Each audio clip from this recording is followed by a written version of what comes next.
It's always so intense. Welcome to Foothills Christian Church. I'm Douglas Peake. I've been lead pastor here for 25 years, and I want to welcome all of you who may be visiting for the first time here on our main campus, or if you're invited over to a church at home or a micro church and you're sitting in someone's living room. I want to welcome you, even if it's your first time, and I'd just like to share with you, I think that you found something special. God is doing great things and amazing things in the life of Foothills Christian Church. And just since the beginning of the pandemic, our church has doubled in size. And I believe that's because what happened is people have started to realize that fluff is not enough. You know, you need something a little more substantial in life. And they want real answers to real life questions. And that's what we're all about. We're not interested in telling people what to think. We're not even really interested in telling you what to believe. What we want to do is give you what God is saying, the truth of the Scripture, the truth of the reality in which we live, and help you think for yourself, make your own decisions, chart your own course. Because in the end, the most important thing is your faith in Jesus and how you know Him, right? It's, not knowing me.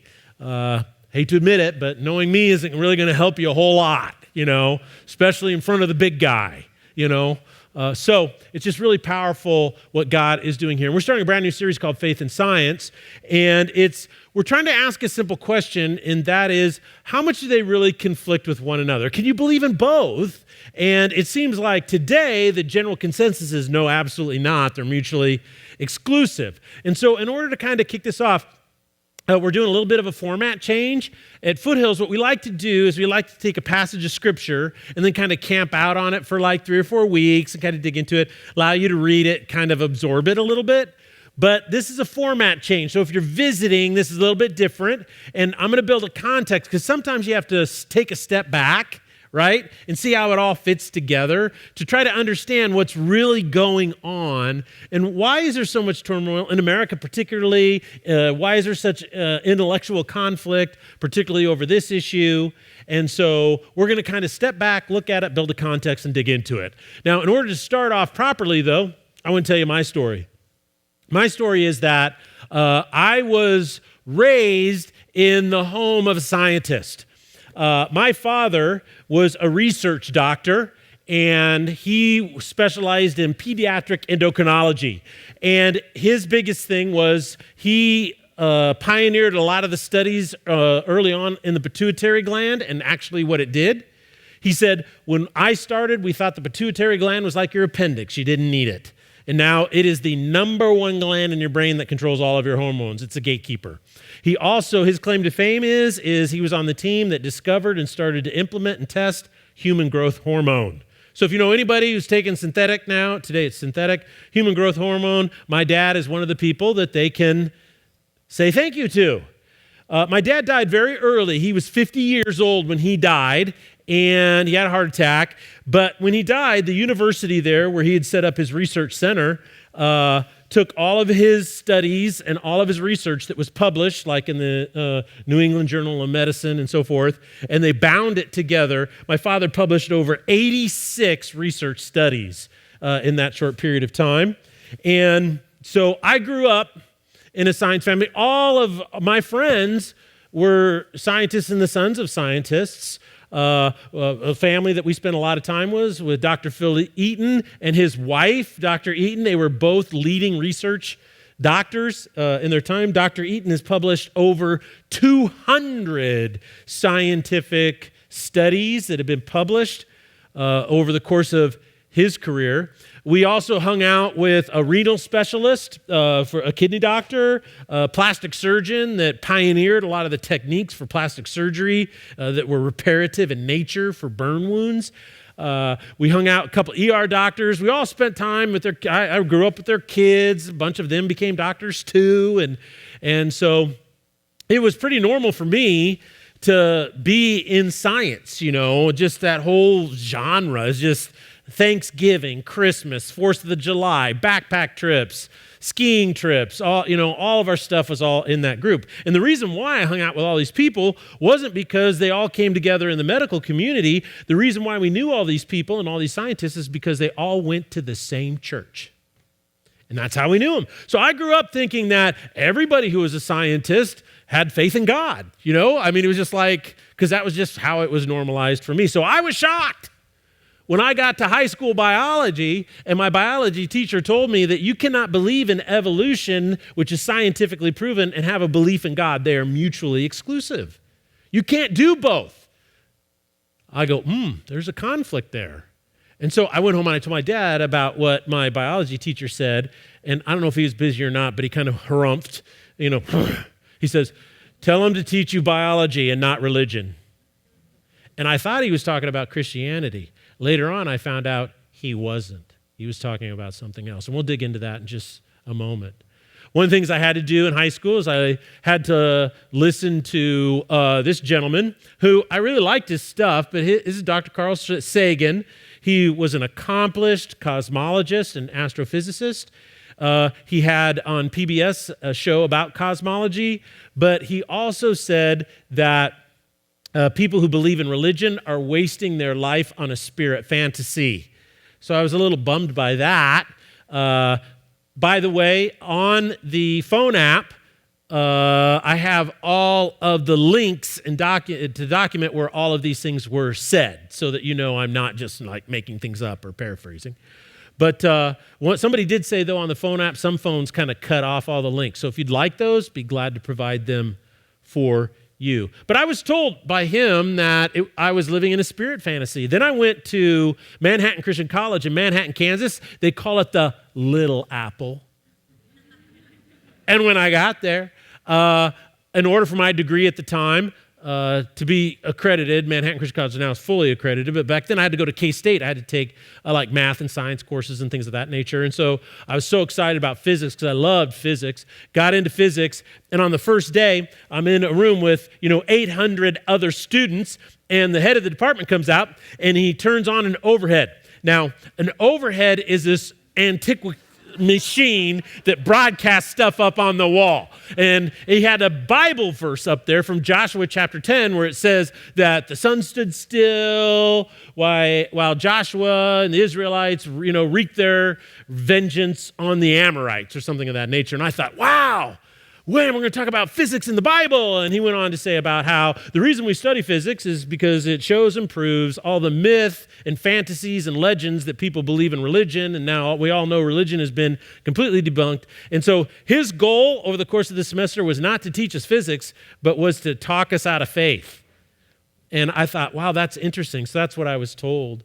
Later on, I was told by this guy with the bow tie that if I believed in creation, that I have a small brain. I was told by this guy, and I really liked him because he's so funny and he introduced kids to science. I really liked that, but I don't know why he would say that. This guy is Dr. Richard Dawkins. In biology, fairly renowned, really quite amazing, but that's not why anybody knows him. Nobody's read any of his stuff on biology except other biologists. What he's really known for is that he is an atheist, and he really dislikes God. He dislikes people who believe in God. He says, I don't hate religious people. I just hate what they stand for. He says religion is a virus, and he also believes that if you teach a religion to your kids should be taken away from you because that's a form of child abuse.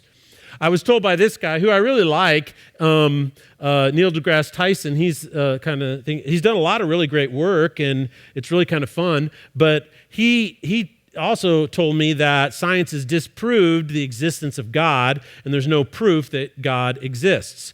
So my question is that if this is what I was told, is what I was told is true. And I believe that you are told this all the time. And guess who's going to be told this a lot? Your kids and your grandkids.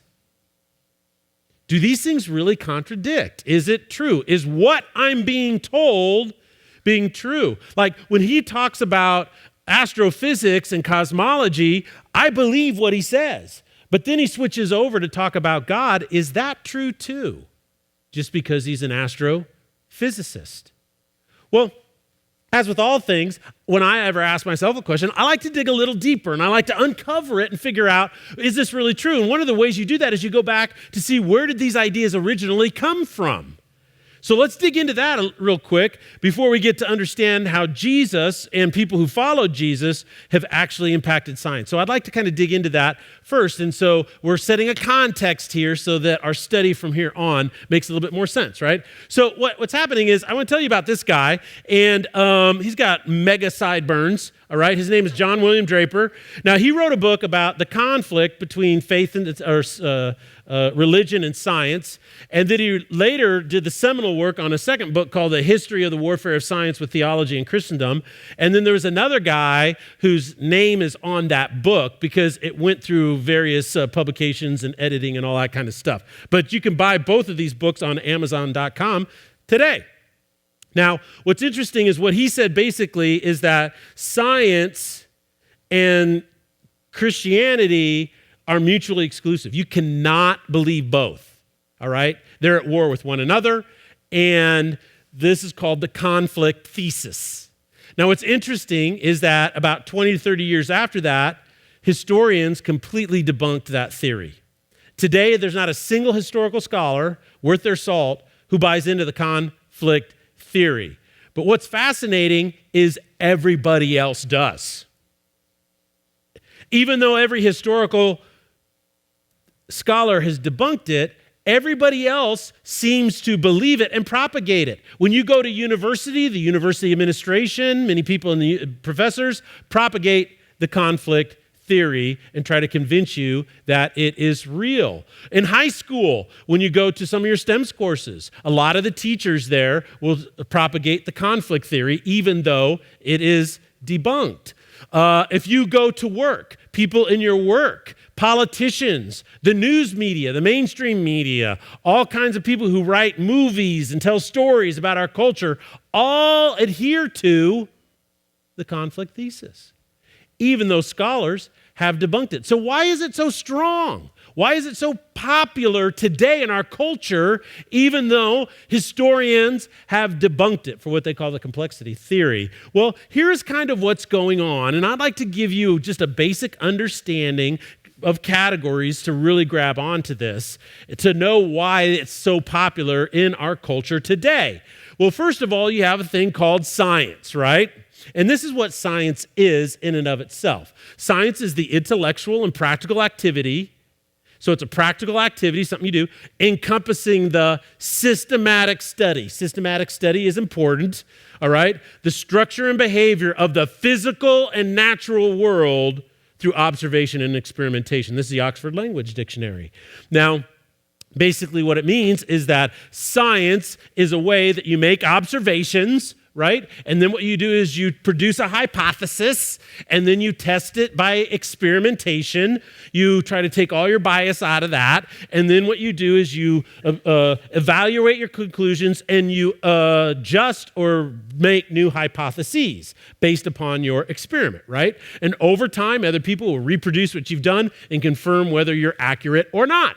This is called the scientific method, and here's the guy who came up with the scientific method. The father of the scientific method is Francis Bacon. He was a philosopher, a theologian, a mathematician, and the father of the scientific method. What's up with the collar? That is one fashion statement that should just never have taken root, but it did. In 1561 to 1626, what's really interesting about Francis Bacon is he was a devout Anglican and very committed to his faith in God. And it's because of his faith in God that he came up with the scientific method. So what we have here, and I think I have a little graphic for you to show you, is that we have this thing called science. And what science does is it says, we want to discover all of the laws, principles, rules that govern the structure of our reality, which is natural or material. So space-time, the universe in which we live, from really, really big stuff like universes, galaxies, planets, to really, really, really small stuff like quantum mechanics and quarks and BBs and even the Higgs boson. These things that are so small. And we're studying all the rules of this stuff. My personal opinion, science in and of itself, is doing a pretty good job. I mean, the discoveries and the depth to which they go, very, very impressive. what's happening with the strength of our scientific community. Now, what I do feel, though, is something is happening with the scientific community. We discovered this over the last year, is that people realize that science can be manipulated politically and for political gain, can it? And sometimes people use science and only listen to science when it benefits their own agenda. We've discovered that. Now, how is it that science is losing a little bit of its trustworthiness? Well, that's because there's something else going on in our society, and that is there is a belief system, a faith system called naturalism. You might know it as atheism. Now, this is a faith-based system. That's what this is. But a naturalist says the only thing in existence is the material universe. There's nothing outside of that. Now, when you first listen to people who propagate naturalism as a belief system, they say things like this, and that is, well, there is no God, I just don't believe in God. But these are what I call unsophisticated atheists. A lot of times these people have come to this conclusion, maybe because they had a bad experience with religious people, they had a bad experience with the church, they had a bad experience, they look at the organization of Christianity, like maybe Eastern Orthodoxy or the Russian Orthodox Church or Catholicism, and they go, how is all this symbology and all this iconoclastic behavior and the outfits and all this stuff, it just doesn't make any sense to me, and so they kind of reject that. But sophisticated scientists, intellectual scientists, people like Sam Harris, Dillahunty, Dr. Rosenberg, a lot of these guys, the list goes on, they all write extensively because they know that simply, you can't just say, I don't believe in God. Because when you choose not to believe something here, guess what you're believing by default? Something else. And here's what you believe, and this is what they postulate. They postulate things along the lines of that you have no soul. There is no you that is you. You have no consciousness. Your consciousness is an illusion. You do not have free will. You think you chose to come here today? No, you didn't. And God didn't direct you here today at all. The reason you're here is because your brain is a neochemical machine that simply predetermines your behavior. So you may think that you have free will, but you really don't.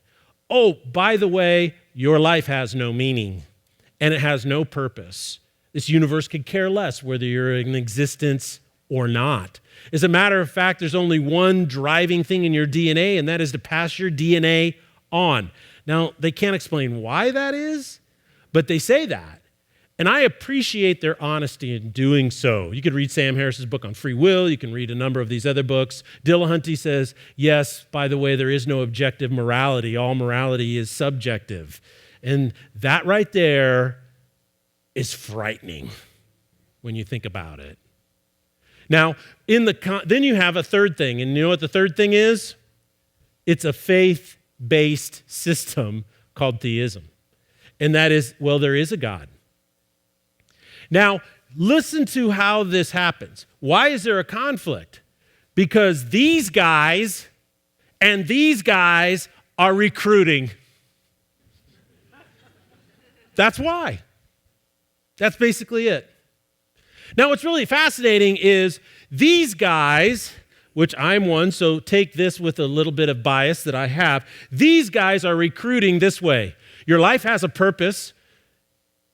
God loves you. And if you're over here, that's okay. You're misguided. Admit you're being misguided and come join and party with us. These guys, on the other hand, the way they recruit is you're an idiot who doesn't understand anything. There is no purpose in life. Until you stop being a moron and wake up, you'll never understand why this is better. You need to work on your presentation. Just a little bit. But that's basically their point. And so what you have is that's why you have a conflict, right? And because our culture and our society is not a big fan of this, our society wants to be a secular society, right? It tends to favor and highlight their recruitment process. And their recruitment process is based, I know it's a big word, but I want you to kind of do, is it's on postmodern deconstructionist thinking. Now, what does that mean? Well, what it means is postmodernism is a philosophy. In other words, it's a way I think about stuff. And I've been trained, most of us have all been trained to be deconstructionist in our thinking. You know what that means? That means that when I look at something, all I got to do is find one flaw, and that justifies me and not believing it. I don't have to believe that because it's flawed. Well, maybe it's not, but I see a flaw or I think it's flawed. I describe it this way. It's going up and looking at the Mona Lisa in the Louvre there, and you walk up and you see a brushstroke that's a mistake or a flaw, and you go, that's not a work of art, piece of junk. I don't have to believe that because there's a mistake, there's a flaw. So what it does is it teaches you skepticism, and it's easy to be a biased skeptic in anything. It's easy to criticize, isn't it? You can always find a flaw. And so what happens is that our culture produces that. Now, what I want to do is share with you what does our culture constantly propagate is their claim. And what is their claim, okay? Here's their claim. Naturalists claim that faith is irrational, meaning there's no reason to it. It's myth, it's fake. That's why if you buy into it, you have a small brain, not a big brain. Now, they go on to say, belief in God actually hinders human growth and potential because it squelches knowledge and the discovery of knowledge. And then finally, science has actually disproven God. In other words, there is no God. So I'd like to just kind of say, what does the Bible respond to this in the early followers of Christ? Do they believe what the naturalists claim about them, or maybe something different? Well, what I'd like to share with you is something different. Now, when it comes to knowledge and reason and whether or not it's irrational, if you turn to Luke chapter 11, verse 52, it says the following. Let me get there real quick here. Luke chapter 11:52. And here is what it says. It'll be up on the screen. Jesus is speaking. He's talking to the Pharisees. He goes, "Woe to you experts in the law, because you've taken away the key to what? Knowledge. You yourselves have not entered, and you have," here's what's most important, "hindered those who are entering." So Jesus Christ himself said, look, knowledge is a phenomenal pursuit, and I am putting a curse of woe upon all those who hinder everybody else from gaining or entering into knowledge. If you flip over to 1 Corinthians chapter 1, you can read what Paul says to the Corinthians. He says, "For in him you have been enriched in every way, with all kinds of speech and with all knowledge." So we see here very early on is that Jesus Christ and then one of his apostles, Paul, are saying knowledge is a noble pursuit. There is no hindrance here or squelching of knowledge. I believe that's a refutation of the claim of a naturalist. The early followers of Jesus Christ said a lot about reason and rationality as a part of your faith. Now, Justin Martyr was born in 100 AD and he died in 165 AD. What's interesting is the Apostle John on the Isle of Patmos wrote down the book of Revelation somewhere between 90 and 95 AD. So 5 years after that, Justin Martyr was born. So he's hanging out with the same guys, you know? I mean, it's very, very close. He said that reason is absolutely critical to a vibrant faith. Tertullian, an early church father from 160 to 225 AD, he said, reason is a thing or a gift from God to you. St. Augustine wrote he lived from 340 AD to 425 AD, and he said that let us not despise the thing that God created within us, which is reason. Today, Rodney Stark, who is a historian at Baylor University, professor there, he wrote in one of his books, since Jesus left no scripture, it was imperative that what was received by faith be reasoned out into everyday life by his followers. Well, what does that mean? Well, we have to have reason because you know how Christianity is so unique? Christianity is so unique is that it wasn't a religion. Take all of the religions out there today that predominate throughout the globe. 95% of people out there, they're either Muslim, which is Islam, they're Hindus, or a subset of that in China is Buddhism, right? Then there is Christianity in three major forms: Eastern Orthodoxy, Roman Catholicism, and Protestantism, all right? And then there's Judaism. Now, out of all of those, guess what? Every single one, with one exception, you are required to follow a certain dietary habits, right? You have to eat certain things and you can't eat other things. The one that doesn't teach that is Christianity. You know there is no Christian cookbook, right? There isn't one. Guess what? In all these other ones, you are required to dress in a certain way. Guess what? There is no Christian fashion standard. Practically speaking, it might be good if we had some, because some people have no fashion sense.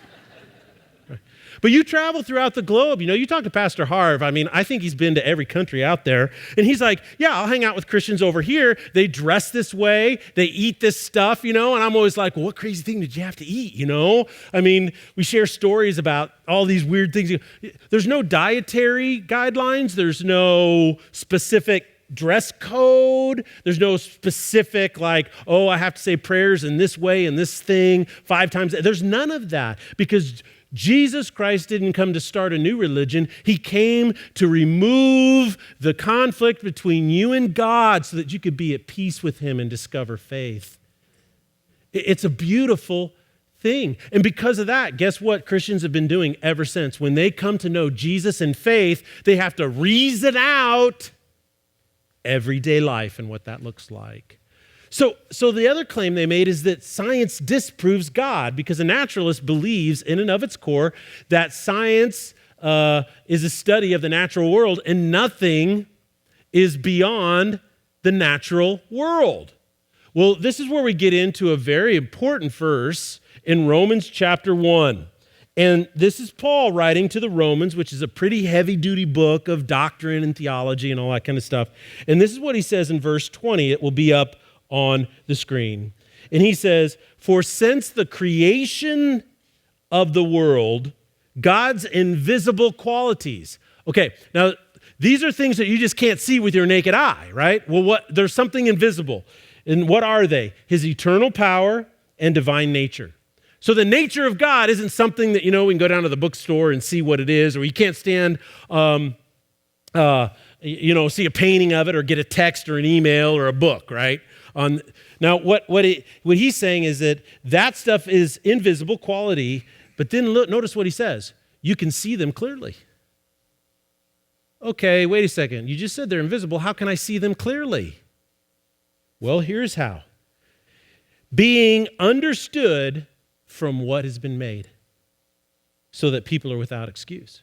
See, what he's saying is that you can look at what he created, and in doing so, you can discover his divine, invisible attributes. This is really what launched the scientific revolution. We'll dig into that later in this series. But basically what he's saying is that when you look at something that has been made, then you can learn stuff about the maker. Right? You can learn that. Like when you go to see a painting, you know, you can walk into the Louvre and you go over here and you see these rich representations of human faces with medieval clothes on, rich, deep colors, doing things in churches and stuff like that. And you look at that and you go, wow, that's a Rembrandt.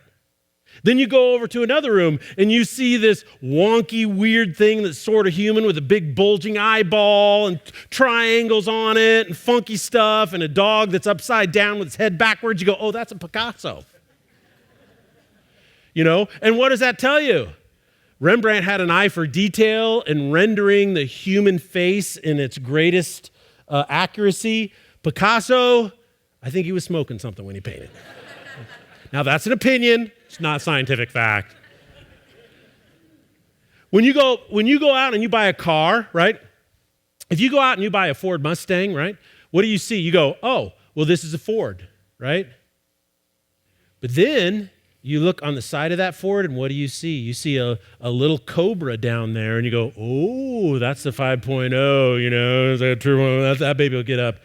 And then you'll go and you'll see a Ford Mustang that doesn't look like a Ford Mustang at all. You know, it's got these nice curves on it. It's got, you know, between 700 and 900 horsepower, and it has the little Cobra on there, and then it has this little name on it called Shelby. And then what do? You go, oh, I so want to drive that. What does that tell you? Ford made that one, but then one came off production, and a man by the name of Carroll Shelby, who's now passed away, and it's his enterprise that does it, and they totally rebuilt and modified it, right? You know, when you get in a German car, what does a German car tell you about the designers, you know? When you get an Italian car, what does that tell you about the designers? You see, that's what he's saying, is that in the design itself, in the thing that was made, you can learn stuff about who created or designed it. Now, this is what's really interesting, is that theists and science both agree you cannot prove or disprove God with science. See, science agrees with that. Theists agree with that. So the only one out of three that's in conflict are naturalists. Because naturalists say that this is all there is. And since science can't prove it, it doesn't exist. Well, how do you refute that?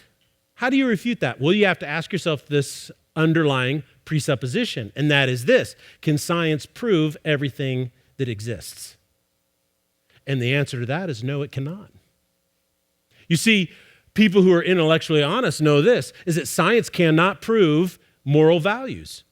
You can't prove the existence of moral values scientifically. You cannot prove aesthetics or beauty through science. You cannot prove mathematics through science. You can't even prove logic through scientific means. But we know these things exist, and we use them every single day. The list goes on and on. We don't have time to dig into it all. So the underlying premise is that science can only prove what exists in what?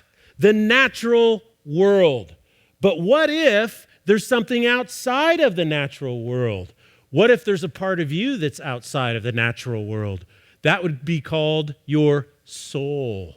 It would call your spirit. And out of your soul and out of your spirit is where you experience some of the greatest things about living in this body, right? Like love and faith and hope, meaning and purpose, direction.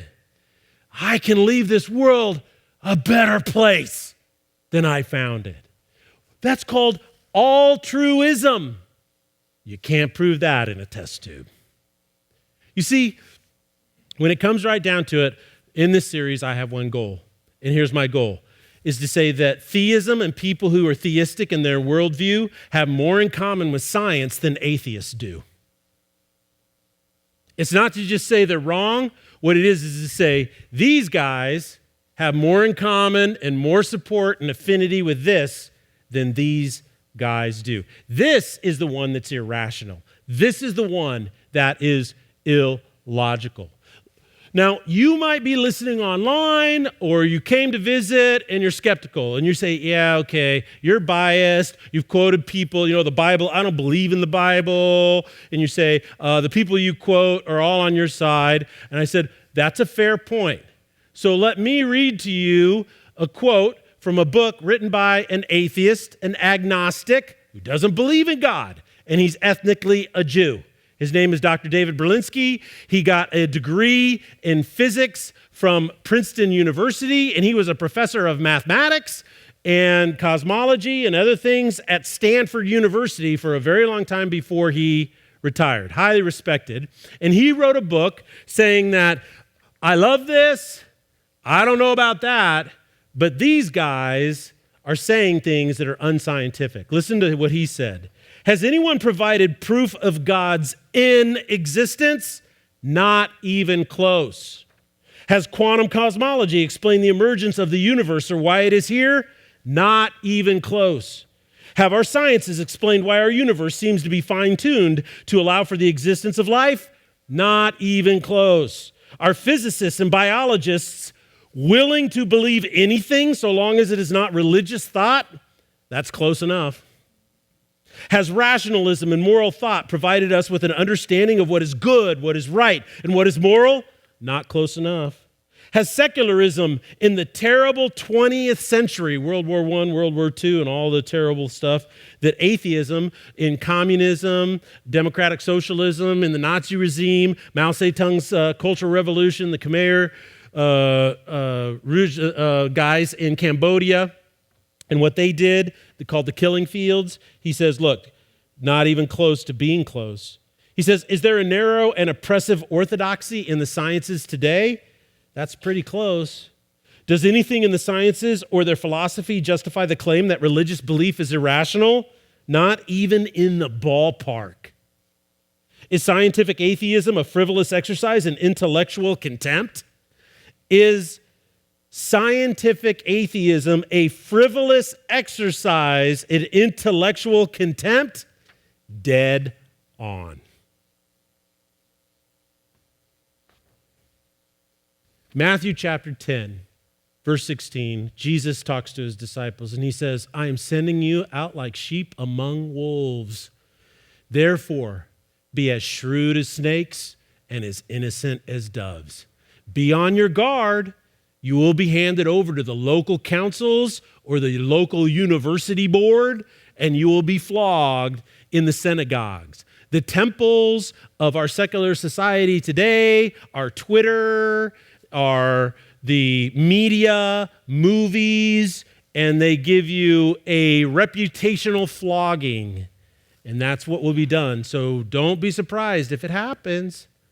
Now, during this series, I hope to show you that theism is so much more in line with science and atheism. And the reason why we're doing this and why it is so important is because these people have an agenda and they're recruiting you to your side. And you know where they do it more than any place else? They do it in high school and the university.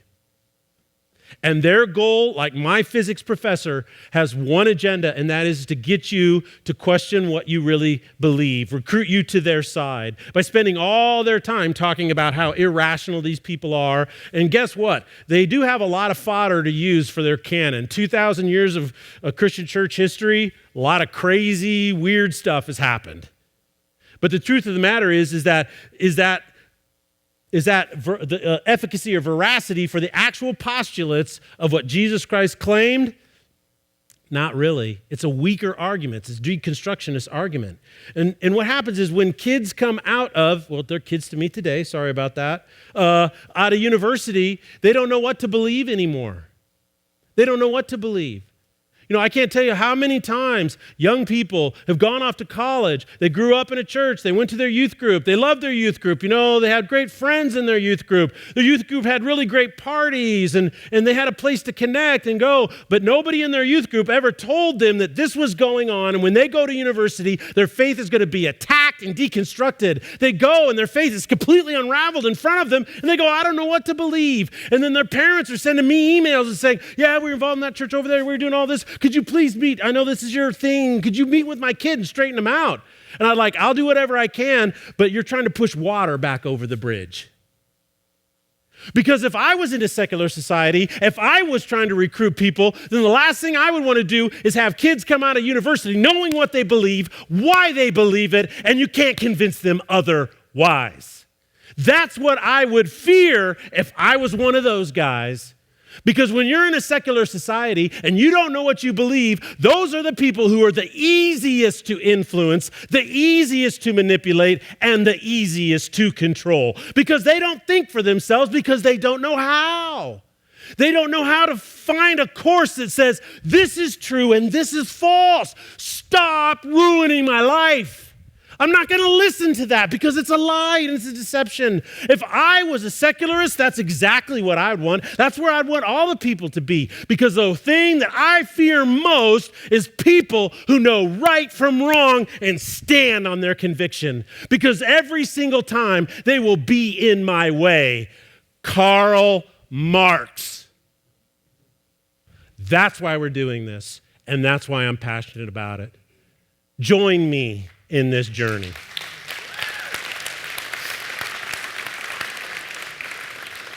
Here's our host. In Jeremiah chapter 1, God tells the prophet, "Before you were even born, I knew you." Think about that for a moment. Before God even created Jeremiah, God had an intimate knowledge of who he would be. God exists outside of our elements of time and well outside our ability to comprehend. But he knows us and loves us enough to sacrifice his son for us. If you're ready to enter into a relationship with the God who knows you, please don't wait. Start by downloading our booklet, How to Connect to Jesus. If you are interested in baptism, please text FH Baptism to 97,000. If you need someone to pray with you or for you, please text FH Prayer to 97,000. And if you're new, text FH New to 97,000. Sow and reap the benefits of the church by joining a small group. Lastly, download the FH app and subscribe to our YouTube channel so you never miss out on the blessings of being a part of Foothills community.